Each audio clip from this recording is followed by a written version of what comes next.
Olá, sou Fernanda Fontoura, psicóloga, psicodramatista, docente, cantora, ativista cultural, mulher branca, bissexual, não monogâmica e mãe de 2 filhos. Estou aqui pelo Espiral Criativo como idealizadora do Tem Livro Bolando na Mesa, um projeto para ler em voz alta textos que me reviram e compartilhar para mais pessoas. Os textos que me reviram aqui são aqueles que incidem na descolonização de mim e no confrontar a minha branquitude. Os áudios de agora vão se tornando depois em áudios e vídeos editados e produzidos por Rayane Maiari, Poesia Encharcada.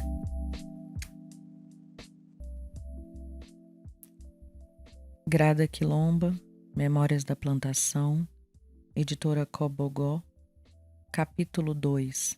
Quem pode falar? Falando do centro, descolonizando o conhecimento. Parte 3. Discursos marginais, dor, decepção e raiva. Obviamente, falar sobre essas posições marginais evoca dor, decepção e raiva. Elas são lembretes dos lugares onde mal podemos entrar, dos lugares nos quais dificilmente chegamos ou não podemos ficar. Hooks, 1990, página 148. Tal realidade deve ser falada e teorizada. Deve ter um lugar dentro do discurso, porque não estamos lidando aqui com informação privada. Tal informação aparentemente privada não é de modo algum privada. Não são histórias pessoais ou reclamações íntimas, mas sim relatos de racismo. Tais experiências revelam a inadequação do academicismo dominante em relacionar-se não apenas com sujeitos marginalizados, mas também com nossas experiências, discursos e teorizações. Elas espelham as realidades históricas, políticas, sociais e emocionais das relações raciais em espaços acadêmicos e deveriam, portanto, ser articuladas tanto teórica quanto metodologicamente. Sendo assim, demando uma epistemologia que inclua o pessoal e o subjetivo como parte do discurso acadêmico, pois todos nós, falamos de um tempo e lugar específicos, de uma história e uma realidade específicas. Não há discursos neutros. Quando acadêmicos brancos, brancas afirmam ter um discurso neutro e objetivo, não estão reconhecendo o fato de que elas e eles também escrevem de um lugar específico, que naturalmente não é neutro, nem objetivo ou universal, mas dominante. O envolvimento da ciência em construções raciais é tal que deixou claro que suas reivindicações universalistas carecem de qualquer base quanto à objetividade ou valor da neutralidade. Stauble, 2007, página 89. É um lugar de poder. Desse modo, se esses ensaios parecem preocupados em narrar as emoções e a subjetividade como parte do discurso teórico, vale lembrar que a teoria está sempre posicionada em algum lugar e é sempre escrita por alguém. Meus escritos podem ser incorporados de emoção e de subjetividade, pois, contrariando o academicismo tradicional, as intelectuais negras, os intelectuais negros se nomeiam, bem como seus locais de fala e de escrita, criando um novo discurso com uma nova linguagem. Eu, Grada Quilombo, como mulher negra, escrevo com palavras que descrevem minha realidade, não com palavras que descrevem a realidade de um erudito branco, pois escrevemos de lugares diferentes. Escrevo da periferia, não do centro. Este é também o lugar de onde eu estou teorizando, pois coloco o meu discurso dentro da minha própria realidade. O discurso das intelectuais negras, dos intelectuais negros, surge então frequentemente como um discurso lírico e teórico que transgride a linguagem do academicismo clássico. Um discurso que é tão político quanto pessoal e poético, como os escritos de Frantz Fanon ou os de Bell Hooks. Essa deveria ser a preocupação primordial da descolonização do conhecimento acadêmico. Isto é, lançar uma chance de produção de conhecimento emancipatório alternativo, como Irmingard Stauble, 2007, página 90, argumenta, a fim de transformar as configurações do conhecimento e do poder em prol da abertura de novos espaços para a teorização e para a prática. Como escritoras, escritores e acadêmicas, acadêmicos, negras, negros, estamos transformando configurações de conhecimento e poder à medida que nos movemos entre limites opressivos, entre a margem e o centro. Essa transformação é refletida em nossos discursos quando produzimos conhecimento, argumenta Bell Hooks. Nossos discursos incorporam não apenas palavras de luta, mas também de dor, a dor da opressão. E ao ouvir nossos discursos, pode-se também ouvir a dor e a emoção contidas em sua precariedade. A precariedade, ela argumenta, de ainda sermos excluídos de lugares aos quais acabamos de chegar, mas dificilmente podemos ficar. Lembro-me do processo de inscrição do meu projeto de doutorado na universidade como um momento de dor. Ele despertou a dor vinda tanto das margens quanto da impossibilidade de entrar no centro. A inscrição, tão emblemática da minha passagem para o centro, foi um longo e dúbio processo que parecia impossível superar ou triunfar. Lembro-me de como a lista de documentos necessários para se inscrever mudava toda vez que o processo parecia estar concluído. Exigiam repetidamente novos certificados que não haviam sido listados nem sequer mencionados antes. Reuni-los consumiu tempo e dinheiro imensos para lá e para cá, enviando faxes, solicitando documentos, à espera de documentos autenticados do meu país, traduzindo-os para o alemão e autenticando as traduções novamente. Ao final, disseram-me que nenhum daqueles documentos era realmente necessário, mas que eu precisava fazer um teste de alemão. Foi a primeira vez que alguém mencionou que para ser matriculada como estudante de doutorado, eu teria de me submeter a um exame de língua alemã. Tal exame seria realizado 2 dias após o recebimento dessa notícia. Fiquei perplexa com o fato de que não me haviam dito isso antes. Pelo menos eu poderia ter me preparado. O teste, no entanto, não estava listado como uma exigência oficial para candidatos ao doutorado. E eu disse isso a eles, em vão. 2 dias depois encontrei-me sentada e despreparada numa sala enorme com dezenas de estudantes de todas as partes do mundo. A tensão foi grotesca. O teste determinaria quem poderia se tornar estudante e permanecer na Alemanha e quem não poderia.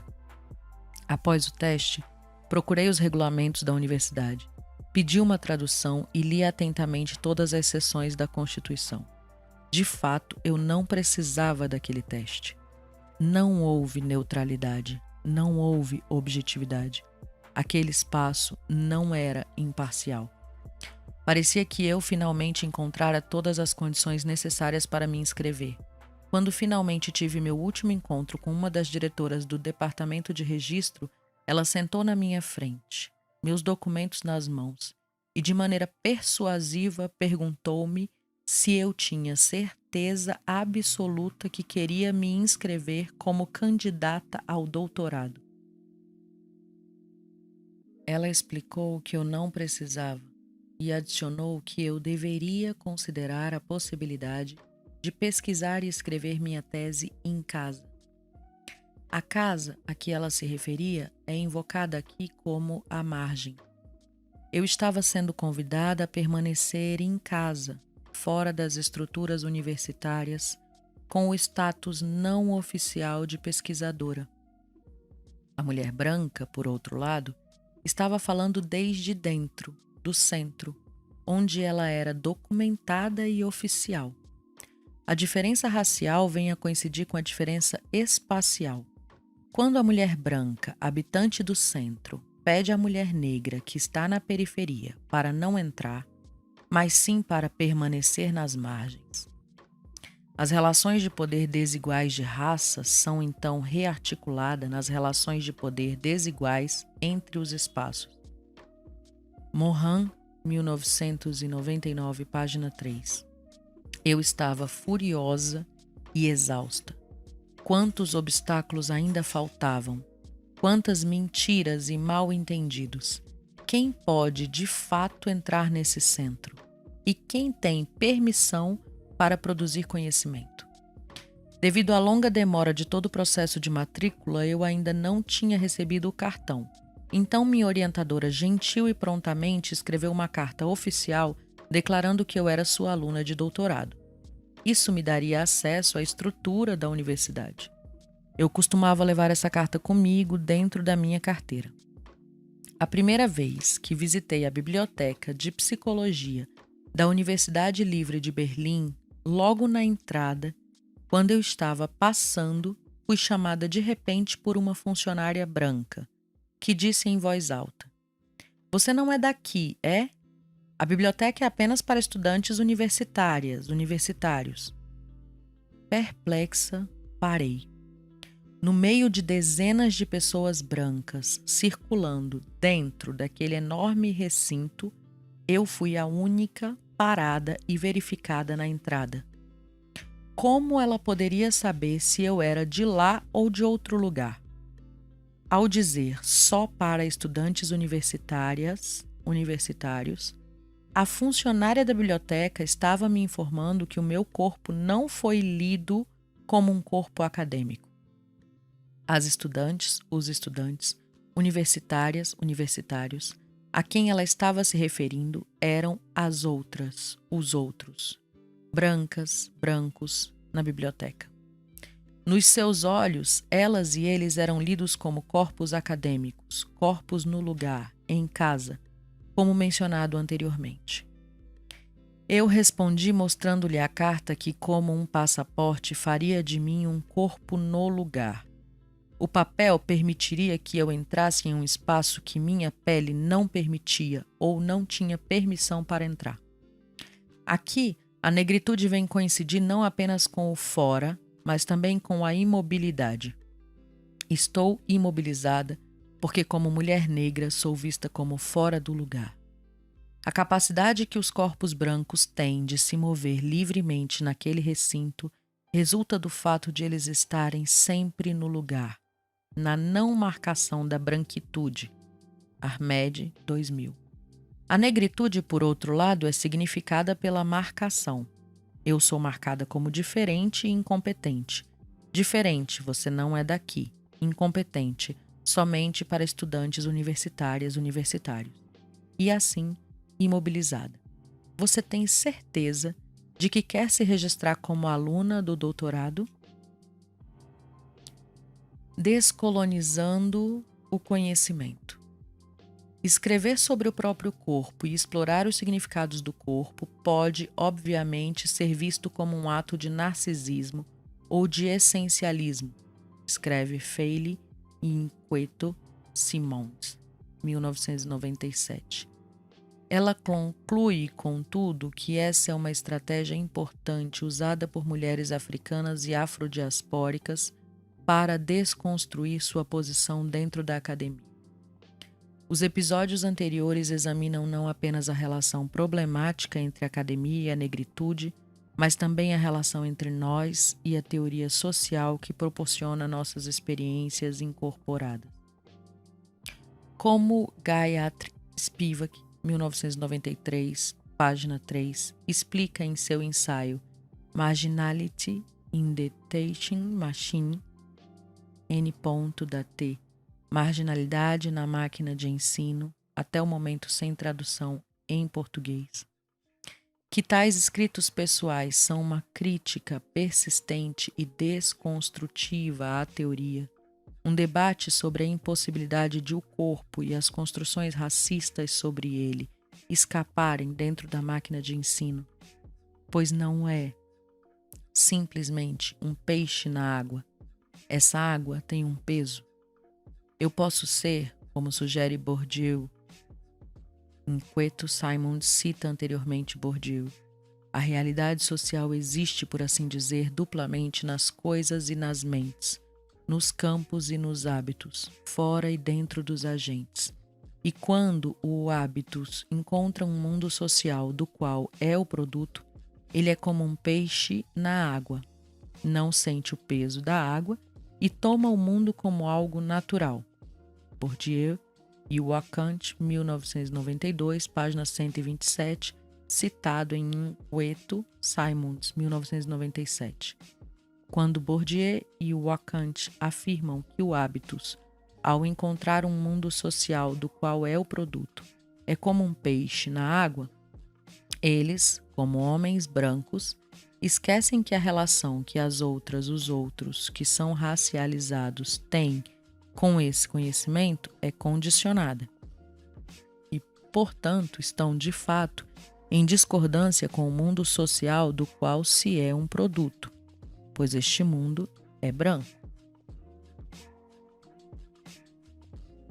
Essa água tem peso.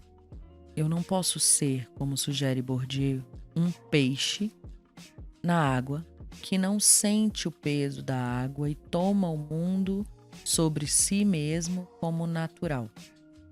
O mundo que habito como acadêmica é um mundo branco.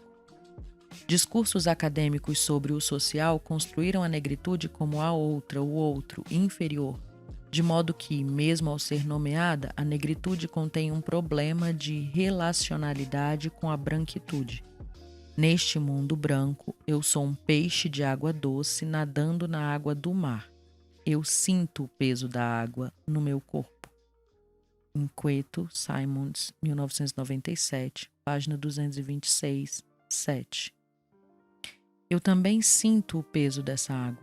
Durante o processo de matrícula, considerei diversas vezes deixar a Alemanha ou desistir do meu projeto de tese, como alguns colegas e algumas colegas negras fizeram na época. Éramos um grupo de jovens intelectuais e escritoras, escritores, negras, negros, imigrantes. Eu fui a única que permaneceu, mas também a única que possuía um passaporte europeu.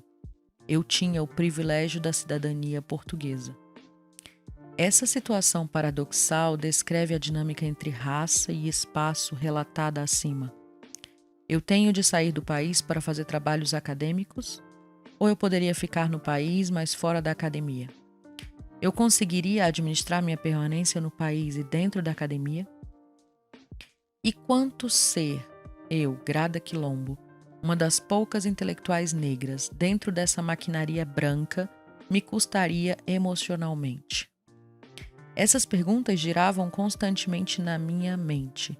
Alguns anos mais tarde, eu ainda era a única estudante negra no meu colóquio e depois a única docente negra no meu departamento e uma das poucas em toda a instituição.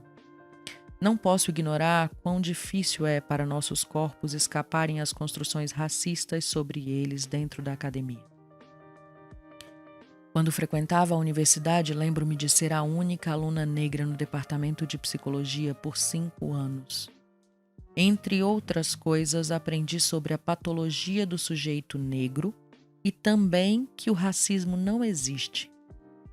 Na escola, lembro de crianças brancas sentadas na frente da sala de aula, enquanto as crianças negras se sentavam atrás. De nós, dos fundos da sala, era exigido que escrevêssemos com as mesmas palavras das crianças da frente, porque somos todos iguais, dizia a professora. Nos pediam para ler sobre a época dos descobrimentos portugueses, embora não nos lembrássemos de termos sido descobertos. Pediam que escrevêssemos sobre o grande legado da colonização, embora só pudéssemos lembrar do roubo e da humilhação. E nos pediam que não perguntássemos sobre nossos heróis e heroínas de África, porque eles eram terroristas e rebeldes. Que ótima maneira de colonizar, isto é, ensinar colonizados a falar e escrever a partir da perspectiva do colonizador. Mas, sabendo que grupos oprimidos são frequentemente colocados na posição de ser ouvidos somente se enquadrarmos nossas ideias na linguagem que é familiar e confortável para um grupo dominante, Collins, 2000, eu não posso escapar da pergunta final. Como eu, Grada Quilombo, uma mulher negra, deveria escrever dentro desta arena?